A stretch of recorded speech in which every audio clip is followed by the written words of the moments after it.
વાણી વિલાસ અને અસલી કન્ટેન્ટ પીરસતા ઇન્ડિયન ગોટ રિલેટેડના સુરત, વડોદરા, અમદાવાદમાં 4 શો કેન્સલ કરવામાં આવ્યા છે। ત્યારે આ મુદ્દે ગુજરાત પ્રદેશ કોંગ્રેસના પ્રવક્તા હિરેન બેંકર જણાવ્યું હતું કે સરકારી ઓડિટોરિયમના જે શૈક્ષણિક, સામાજિક અને સરકારી કાર્યક્રમો માટે ઉપયોગમાં લેવાયો હોય તે અભદ્ર વાણી વિલાસના પ્રોગ્રામ માટે કેવી રીતે મળી ગયો તે મોટો સવાલ છે। તો ગાંધી સરદારના ગુજરાતમાં અભદ્ર વાણી વિલાસના પીરસતા કાર્યક્રમની પોલીસ પરમિશન કેવી રીતે આપે તે પણ મોટો સવાલ છે।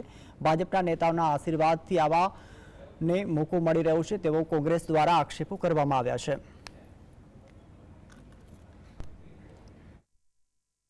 ગુજરાતના ગાંધી સરદારના ગુજરાતમાં વાણી વિલાસ કરવામાં આવે અને જે પ્રકારે ગુજરાતના સુરતમાં અમે જે કિસ્સો જોયો છે કે જે પ્રભાત ફેરી અમે કરી એના પછી અમને 6 જગ્યાએ પોલીસ સ્ટેશનમાં અમને એને રજૂઆત કરવાની ફરજ પડી છે। એવી જગ્યાએ આ અભદ્ર વાણી વિલાસના કાર્યક્રમને કયા ભાજપના નેતાના આશીર્વાદથી, કયા આયોજકોના કારણે આ તાત્કાલિક પરમિશનો મળી ગઈ અને અત્યારે એ કયા કારણોસર એને કેન્સલ કરવામાં આવ્યો છે, આ સંપૂર્ણ તપાસનો વિષય છે।